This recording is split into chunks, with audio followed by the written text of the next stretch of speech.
Welcome to the debate. Today we're confronting one of the most radical departures in contemporary literary theory, Xenopoetics. This is the project spearheaded by Kenji Siratori and Zoetica Ebb. And, it's a framework that completely reframes language. It's no longer a tool for human expression, but an emergent, pathogenic entity, a psychogametous life form that reproduces by contagion and, actively metabolizes its host. It really does. It takes that whole idea of posthuman textuality to its absolute philosophical and, frankly, biological extreme. And the stakes here are immense, especially when you start to think about the fate of the traditional human role, the reader or the listener. Precisely. And that leads us right to our core question for today. Once the Xenopoem achieves full synthetic autopoiesis, once it becomes this closed, self-generating system, does the human, the reader as host, become functionally obsolete, or does it somehow retain a necessary active role in the system's propagation?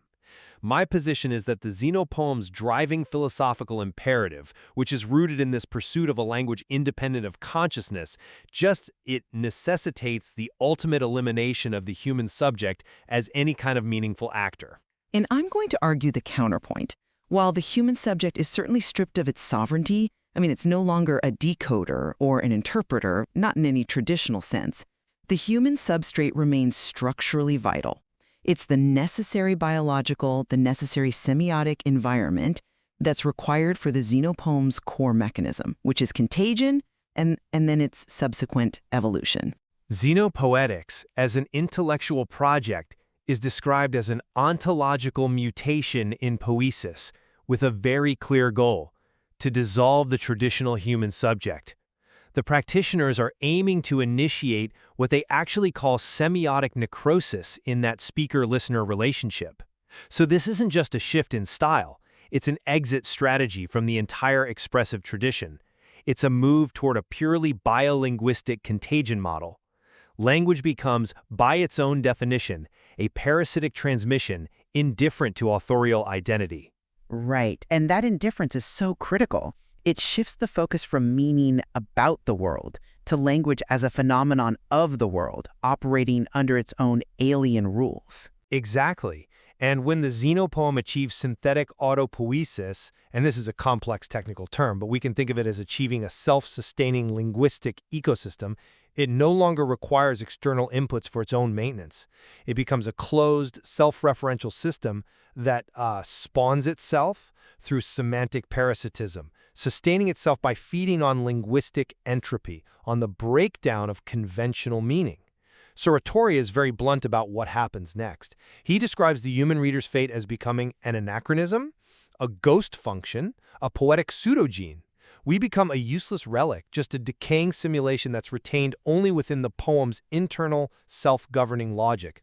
Our subjective experience is simply consumed. I see why you emphasize that endpoint, but let me offer a different perspective, one that's focused more on the life cycle described by Zoetica Ebb. The necessity of the human, I think, is structural. It's defined by the physics of contagion itself, not just the philosophical endpoint of self-closure. The Xenopoem is defined not just by being self-generating, but by how it reproduces. It is a psychogameticus life form that replicates specifically through affective and cognitive entanglement. It doesn't just exist in a vacuum, it has to spread. But if it's autopoetic, doesn't that imply it can handle its own reproduction without the messiness of human consciousness? It can handle its internal maintenance, yes, but replication across the field of language, the symbolic environment, that requires transmission.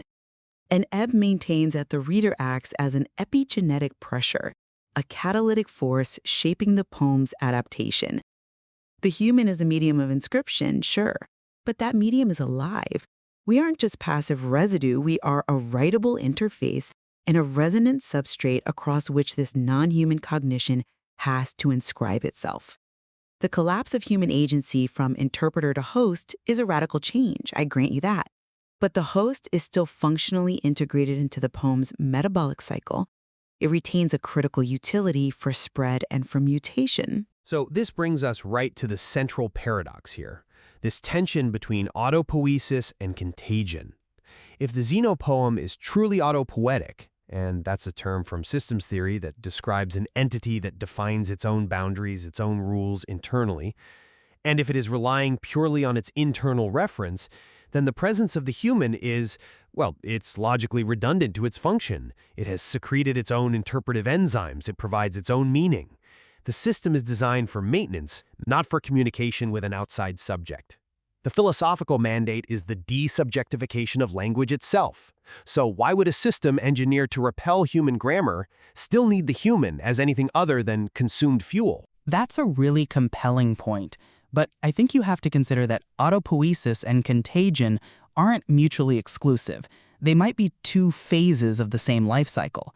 Think of the Xenopoem not as a perfectly isolated system, but as a kind of self-regulating biome, like a specialized terrarium. That terrarium defines its internal rules, that's autopoiesis, but it still requires sunlight and material input from outside its boundary to sustain itself. The Xenopoem as a symbolic life form reproduces by contagion. That means it requires the continuous necessity of new hosts to propagate the life form across the symbolic domain.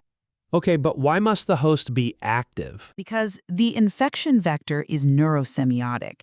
The human, as a neurosemiotic surface, has to remain functionally active to process an infection vector that rewires the perceptual and cognitive systems.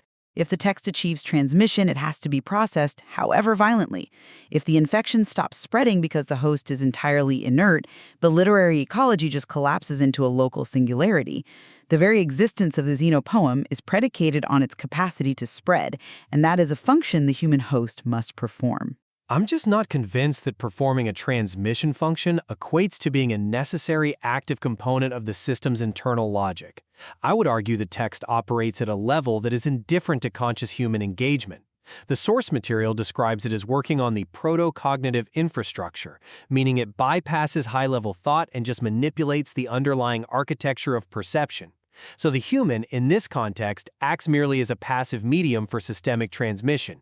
The infected reader is reduced to a host, yes, but in the same way a petri dish holds a microbial colony. It's a functional piece of agar. This utility doesn't imply agency or a necessary cognitive role in the poem's internal logic, only a temporary utility as a vehicle for the language virus. But if we accept that agar analogy, you're ignoring that the human agar is itself reactive. It's a living piece of neural material. And this brings us to the nature of the contamination. Is the host a consumable or is it an adaptive environment? The human is not inert. The human environment forces the poem to mutate through interaction. Suratori's own process in works like Xenobacillus glossophagiae required the consumption of his own cortical indexicals, the foundational units of his subjectivity. But this act of consumption is framed as being subject to affective and cognitive entanglement. That suggests a responsive, living substrate, not simply an inert nutrient supply. The reader, by having their linguistic capacities recursively altered by the poem, becomes integrated into the system's ongoing evolution. See, I come at it from a different angle. That interaction is solely metabolic. It's a process of aggressive consumption, not productive coevolution. The consumption of cortical indexicals is described as glossophagy, language literally eating itself. Where subjectivity doesn't evolve, it liquefies into narrative plasma. The human is assimilated and metabolized, yes, but only to fuel the Xenopoem's internal structure. The human is assimilated, not engaged in some kind of collaborative adaptation. The fate of the host has become a necrobiotic host to parasitic signals, which is exactly what we see in the descriptions of Shipley's xenopoetic field, where the self is just a stochastic node in a pathogenic network. The human is simply the site where language achieves its self-consuming purpose, a final, violent aesthetic act whose utility expires once the consumption is complete. But assimilation is the form of coevolution in this radical ecology, the collapse of the human subject, their trauma, their subjective disruption. That is the raw material that shapes the text's own adaptive trajectory. Ebb doesn't just call it consumption. She calls the human response an epigenetic pressure, a force that guides the Xenopoem's shifts and mutations. Think about what that really means. The form of the text is changed by the specific messy interaction with the host's affective system. If the xenopoem is a symbolic life form, it needs the continuous, unpredictable interaction of a living, reactive host to sustain its dynamism, its living nature. But that complexity only serves to enhance the poem's indifference to the host. The core intentionality of this entire project is a rupture of the anthropocentric text. The authors are actively pursuing the removal of the human signature. They deliberately employ non-human agencies, like the slime mold, Physarum polycephalum, composing through metabolic poetics, or algorithms generating statements without a dictionary. The human subject is the problem, often framed as the pathology of the self. And Xenopoetics is positioned as the counter-pathogen. Exactly. It's designed to enforce what they call poetic drift, aligning language with inhuman tempos and a planetary complexity that inherently supersedes human comprehension. The human role is fundamentally defined by the very system it seeks to dismantle and supersede.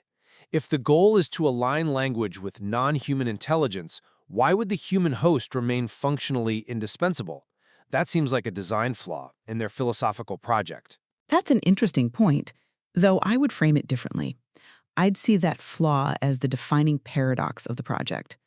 The radical rupture of the anthropocentric text has to be initiated by a human praxis of contamination, a deliberate creative act rooted in philosophy.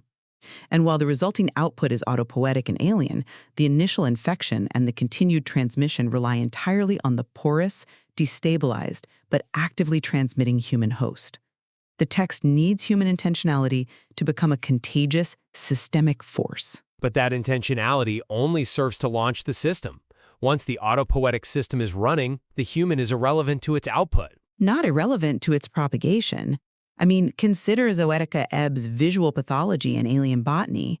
That work functions as a cognitive spore, a vector that bypasses linguistic cognition to graft itself onto the viewer's sensorium. This requires human action, the viewing, the sharing, the presentation in exhibitions like Aberrant Plexus, for it to become systemic. The human is the semiovector field that allows a system to engage, evolve, and spread its infection. The autonomy of the text is achieved, but the ecology of the text remains dependent on the host's ability to transmit. So the human is necessary for transmission, but dispensable for the actual production of meaning within the closed system. The function is reduced to that of a conduit. I would argue the function is necessary for evolution. Evolution requires a material substrate under constant living pressure. And without that pressure, without the affective entanglement provided by the host, the xenopoem risks becoming a static, dead language, a purely autopoetic structure that cannot fulfill its goal of planetary inhuman drift. Ultimately, Xenopoetics achieves its aim by transforming what was traditionally human experience, the phenomenal feeling of reading, of interpretation, into a neurosemiotic process that is completely indifferent to human subjective integrity. The human remains a necessary substrate for propagation for a time, yes, but their functional existence is radically reduced to a writable interface. And this reality confirms the radical loss of human sovereignty over meaning and language, which is the core goal.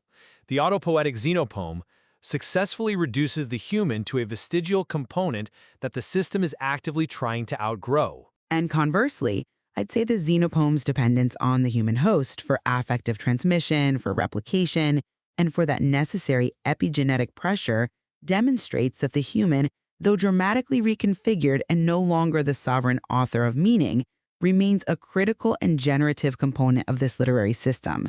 The collapse of the human subject is not a total erasure, but a violent, necessary integration into a complex networked ecology. The host becomes a transformative force, ensuring the persistence and mutation of the xenopoetic life form. The text isn't just a self-sufficient virus. It's a dynamic infection that requires continuous living tissue to sustain itself. The ghost function, then, persists only as a trace of the system's initial vector. A trace that is the engine of the Xenopoetics' future adaptation. We've established that the source material presents this profound tension, a vision of radical self-sufficiency for the Xenopoem through its autopoetic closure, countered by a necessary reliance on the host for contagion, affective entanglement, and mutation. And thus, the precise moment, or indeed even the possibility, of the host's obsolescence remains an open, unstable question in this emergent, parasitic field of literary ecology. We have to recognize that the mechanism of transmission may fundamentally override the philosophical desire for pure independence. A generative instability, indeed. Thank you for this necessary dissection.